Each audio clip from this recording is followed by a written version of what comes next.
know, I never want to imitate anything that anyone else has ever done. I think there's obviously qualities about this character that are going to be similar, you know, but this is my interpretation of the character, and you know, and I'm aware of how much people care about this character in this world. So, you know, I just tried to do what I thought was most truthful, and I guess bringing in a new White Wolf at this point in the season, a bold move and a tall order for Liam.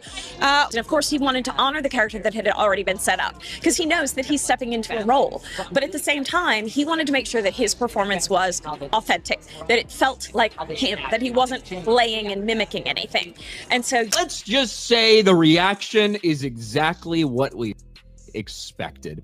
It is getting completely and totally annihilated by the fans. In fact, season 4 earned series low Rotten Tomatoes score as Liam Hemsworth Geralt arrives on Netflix. I'm the most annoying guy on set because I'm saying, excuse me, you do realize that this should be happening and they wouldn't do that, and you haven't read this, that means this would be impossible. And everyone's just going, Henry, just shut up and do the thing. And I'm like, I don't want to do the thing because he wouldn't do it this way, and he can do it. Yeah. And that's where you start to get more uncomfortable, and you're thinking, there's not a... The Witcher was supposed to be 7 seasons, but it was abruptly cut down to 5 after Henry Cavill left, and Lauren Hissrich is lucky she got that. But she does say, are there more stories? Maybe. Well, actually, there's a lot because you skipped them, but this one has to end at this point. So I think it's a nice time for all of us to step back a little bit. And that probably has a lot to do with the audience stepping back a long time ago. It was posted last night. Netflix's Q2 report came out, and apparently they lost 1 million subscribers in the second quarter of this year, which we already saw that at the beginning of the year, they lost 200,000. The next month, they lost another couple 100,000, and they had projected that they were going to lose a couple million over the next few months. I don't really think people believed it, but it happened. Millions of people are canceling their Netflix subscriptions. Why Netflix stock is absolutely tanking right now. I mean, it is just collapsing totally in the red. And you can see that it is on a massive downward slope this month. It's cratering. Why is that happening? And you have a sense that you're going, is this really necessary? I watched about 35, 40 minutes of the first episode, and I ended up texting Gary. And I just said, dude, I cannot do this. I'm 40 odd minutes in. I'm done. I've had enough. This is utter.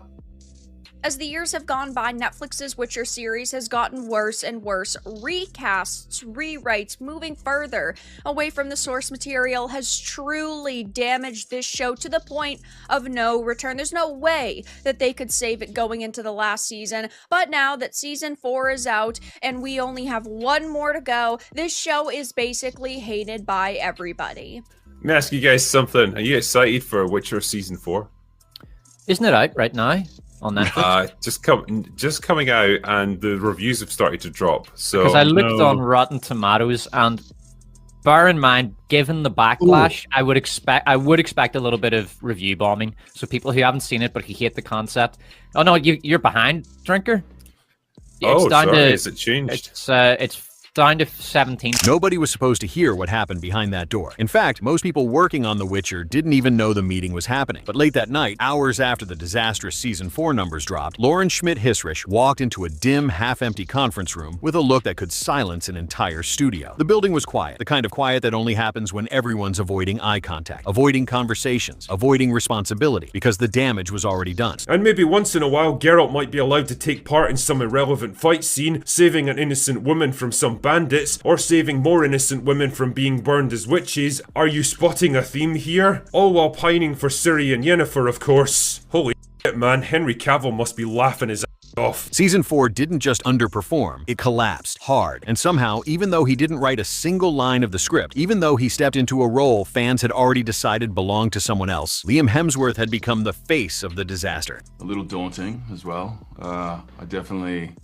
felt like there was a responsibility to the fans and anyone that's watched this show before, and you know, it definitely wasn't lost on me that people cared about this world so much and these characters, and I think it just motivated me to make sure that I understood where this character was at coming into my journey and where he'd been and what his motivation was moving forward. Every headline, every angry thread, every snarky meme comparing him to Henry Cavill. The internet had turned him into a punching bag before the first episode even dropped, and now that the reviews were out, it only got worse. Inside that room, the tension felt like it had weight, like the air had thickened, refusing to move. Liam was already there, leaning forward at the table, jaw tight, scrolling through the avalanche of backlash on his phone. Clips of the new fight scenes, edits roasting his delivery, hashtags calling for the show to be canceled entirely. He had expected criticism, but not this. Not a complete meltdown. Not headlines practically celebrating the show's failure. Lauren didn't sit down. She didn't have the composure for it. She stood across from him, arms crossed, tapping her fingers against her elbow like she was counting the seconds until someone else stepped in to fix everything. Someone who wasn't coming. Not this time. Not after the numbers Netflix had just shoved in her face. The calls, the emails, the emergency meetings lined up back to back. There was no version of this night where the tension stayed contained. Not after executives started asking questions that made it clear they were looking for someone to blame. Not after analysts called the premiere a catastrophic drop in viewer confidence. Not after the fandom turned the word Geralt into a comparison chart between Henry and Liam that stretched across every social platform. This wasn't a regular setback. This was a collapse, and the confrontation that followed would become the spark for one of the most talked about behind-the-scenes meltdowns the show had ever experienced. One that fans still whisper about like it was some kind of legend. The night Lauren Schmidt-Hissrich confronted Liam Hemsworth after The Witcher Season 4 bombed harder than anyone expected. But to understand how the night spiraled into that explosive moment, you have to go back to where the cracks first appeared. And trust me, those cracks were already spreading long before the season even aired. The downfall didn't start with the reviews. It started with the numbers, the cold, unforgiving kind that don't care about fan loyalty or behind-the-scenes passion. The moment Season 4 hit the platform, Netflix dashboards lit up with alerts. Engagement was lower than projected. Drop-off rates were higher than expected. And for the first time in the show's history, the audience wasn't growing. It was running. Within the first hour, social media erupted, not with excitement, not with curiosity, but with anger. Raw, relentless anger. Fans weren't just critiquing scenes. They were tearing them apart frame by frame. Every screenshot became evidence. Every clip became ammunition. Within minutes, the hashtag #NotMyGeralt surged through Twitter like a storm no one could control. Liam expected harsh comparisons. He'd prepared himself for people mourning Henry Cavill's exit, but he hadn't braced for the tidal wave of negativity that hit the moment his first scene appeared. People weren't watching to give him a chance. They were watching to confirm the failure they already believed would happen. And when the premiere didn't instantly win them over, they pounced hard. Why does he look uncomfortable in the role? Why is the writing even worse than before? Henry carried this show. Now it's empty. This feels like a parody of The Witcher. The comments weren't slowing down. They were accelerating. Compilations comparing Henry's fight choreography to Liam's flooded TikTok within hours. YouTubers threw up "it's over" thumbnails before the first day was even done. Reddit threads filled with people calling the season a hollow shell of what it once was. And the worst part? Every critique, every meme, every angry post pointed in one direction, straight at Liam, as if a single actor could carry an entire universe on his shoulders, as if the script wasn't written months before he even arrived, as if he was the reason the writing strayed so far from the books. Meanwhile, Lauren watched the numbers fall like dominoes. The reviews were harsh, not mixed, not divided, harsh. Critics called the season directionless, confused, and disconnected from its own identity. They questioned the creative choices, the pacing, the character arcs, everything she'd fought to defend. Internally, whispers started floating around the studio before the night was even over. Whispers about leadership, about responsibility, about whether the show could survive the blow. Lauren felt every whisper like a knife pressed just close enough to the skin to sting. Still, she tried to keep the team calm, tried to suggest that numbers might improve over the weekend. But deep down, she knew the truth. The audience had made up its mind before the first episode even played, and the backlash was only the beginning. Because back in the production offices, far from the noise, far from the trending hashtags, a much bigger problem was forming, one that would soon boil over into a confrontation no one could have predicted. By the next morning, the atmosphere inside the production building felt like a pressure cooker that had been sealed shut. Emails were flying back and forth faster than anyone could read them. Executives who barely acknowledged the show during good times were suddenly flooding inboxes with urgent requests. Meetings kept popping up with titles like immediate strategy session and emergency quality review. Lauren sat in her office, staring at the screen in disbelief. Overnight drop-off rates were even worse than the early projections. Word of mouth was tanking the show faster than any critic's review. And for the first time since taking over the franchise, she felt the weight of the audience's disapproval in a way she couldn't deflect or rationalize. It wasn't just criticism, it was rejection, pure and simple. Meanwhile, Liam walked into the building with a stiffness in his jaw that even he couldn't hide. His team had been calling him non-stop, not to comfort him, but to warn him. Articles comparing him to Henry were everywhere. Headlines accusing him of lacking presence and missing the essence of Geralt were spreading like wildfire. It didn't matter that the writing had changed. It didn't matter that direction was different. People wanted a villain, and Liam was the easiest target. He wasn't angry, at least not at first. He was hurt, confused, frustrated in a way that couldn't be explained with simple words. He had stepped into the role hoping to honor Henry, not erase him. But the internet doesn't care about intentions. It cares about targets, and Liam had become the biggest one the show had ever seen. Inside the offices, staff spoke in hushed tones, glancing nervously at each other like they were preparing for impact. People weren't asking if Season 4 would recover. They were asking how far it would fall. Analysts were already projecting numbers that made the room feel colder every time they were mentioned. And while the entire building buzzed with panic, Lauren found herself drowning in pressure from every direction. Executives questioned the writing, marketing questioned the direction, stream metrics questioned the future, and each question sounded more like an accusation. What made the situation even worse were the internal documents resurfacing, test screenings, audience notes, early critiques that executives had previously dismissed as manageable. Now those warnings were being used as weapons, pointed back at the show as evidence of predictable failure. Liam wasn't in those meetings, but he heard the tension through the walls. He heard the low voices, the frustrated sighs, the way doors closed harder than usual. He knew he was being talked about, not just his performance, the choice of casting him in the first place. And even though he tried to keep his composure, the weight of being blamed for a failing season wore him down by the hour. The panic was spreading so fast that everyone felt its heat. Crew members avoided eye contact. Assistants whispered about the meltdown brewing. Rumors circulated that executives wanted immediate rewrites for future episodes. Some even hinted that Season 5 might be on the chopping block if numbers didn't stabilize soon, but nothing prepared anyone for what was coming next. Not the executives, not the staff, not even Liam, because all that pressure, all that fear, all that frustration had to land somewhere, and it landed in one room between two people who were about to collide harder than anyone expected. The door to the conference room slammed harder than Lauren expected, echoing through the hallway like a warning shot. She didn't mean to make an entrance, but after 12 hours of non-stop calls, emergency meetings, and executives practically breathing down her neck, she walked in, carrying enough frustration to ignite the whole building. The moment the door shut behind her, the room fell into a silence so heavy it felt like even the lights dimmed in response. Liam looked up from the table, eyes tired, face drawn. He had been sitting alone for nearly 20 minutes, scrolling through waves of vicious comments until the words blurred together.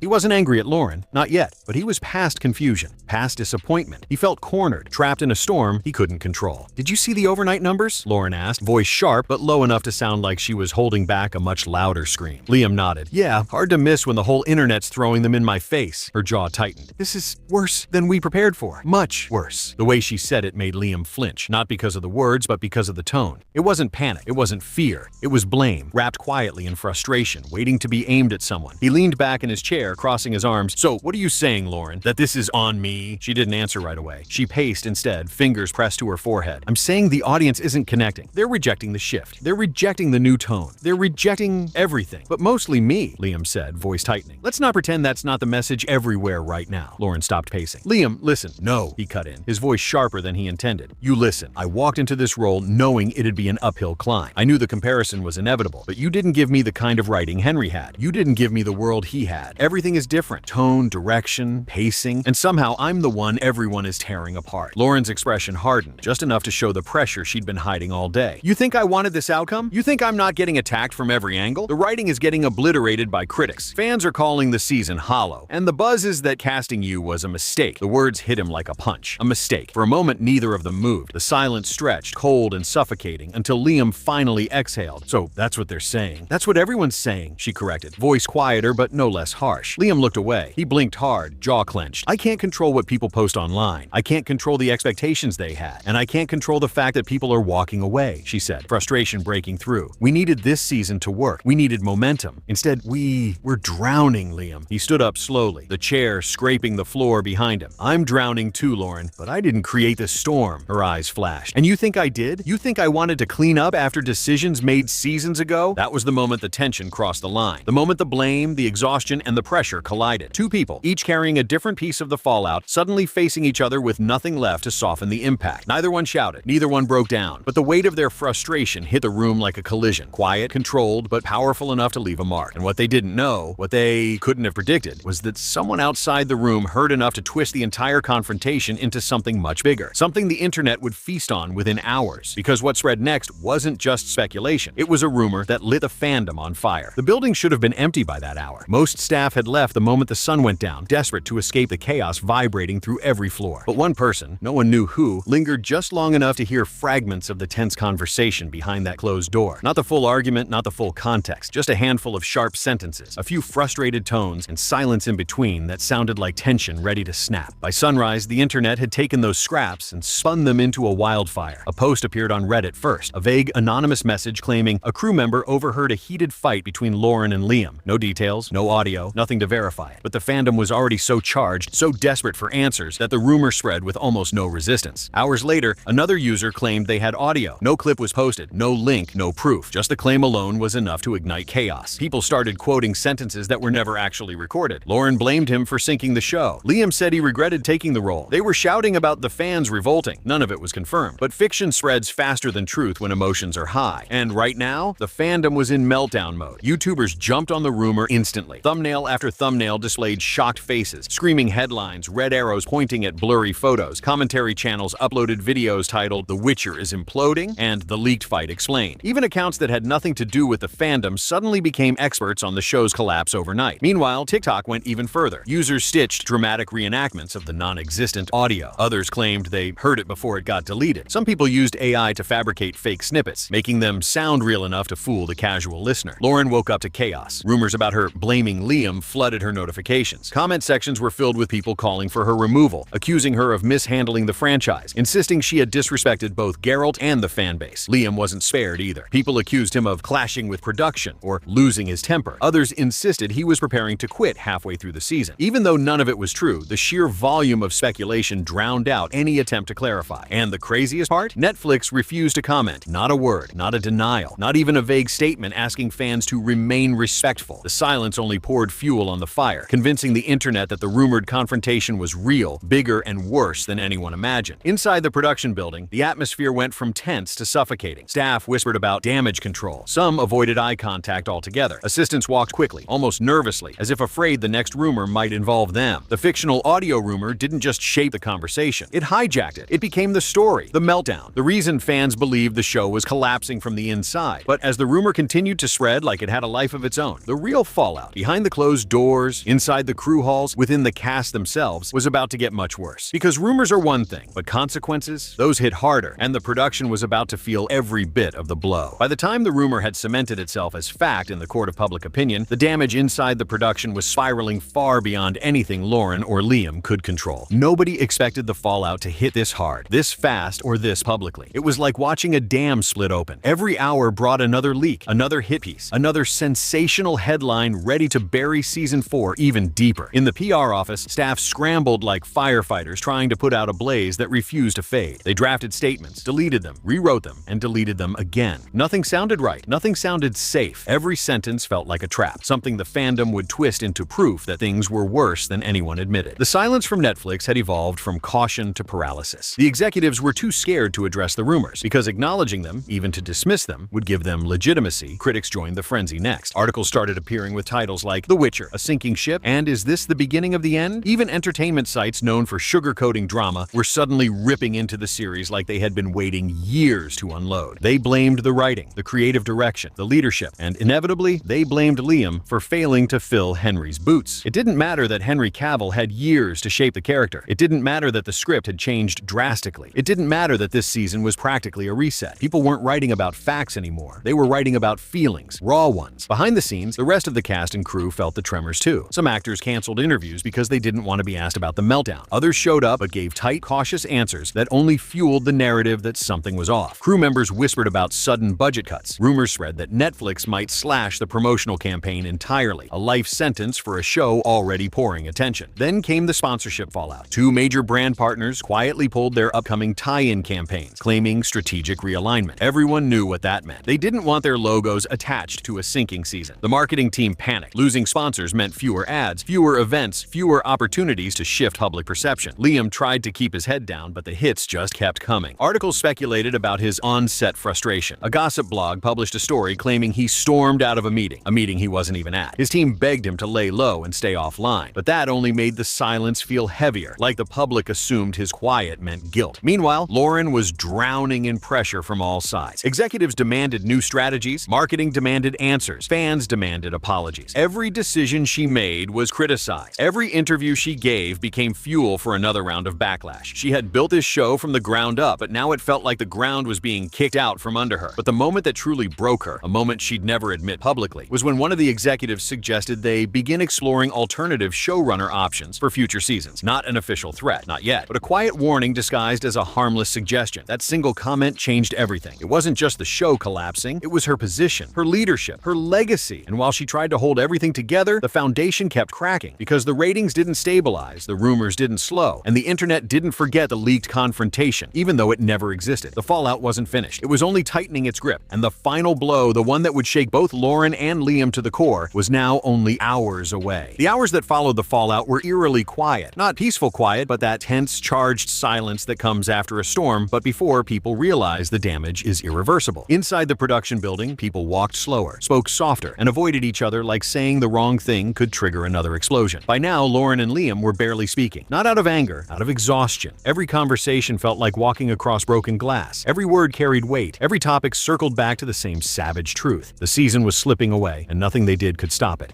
Liam spent most of his time in a small side office, away from the main production floor. His team insisted on it, hoping to shield him from the chaos. But even behind a closed door, he could feel the tension creeping through the walls. People stopped making eye contact when he walked by. Conversations faded when he entered a room. Even crew members who had once been warm, supportive, friendly, now looked at him with uncomfortable sympathy, like he was a casualty of a war he never wanted to fight. He couldn't shake the feeling that his presence alone was making things worse, that stepping into the role had accidentally painted a target on his back, that no matter how hard he worked, how seriously he took the character, how committed he was, nothing would ever be enough for an audience that had already chosen its hero.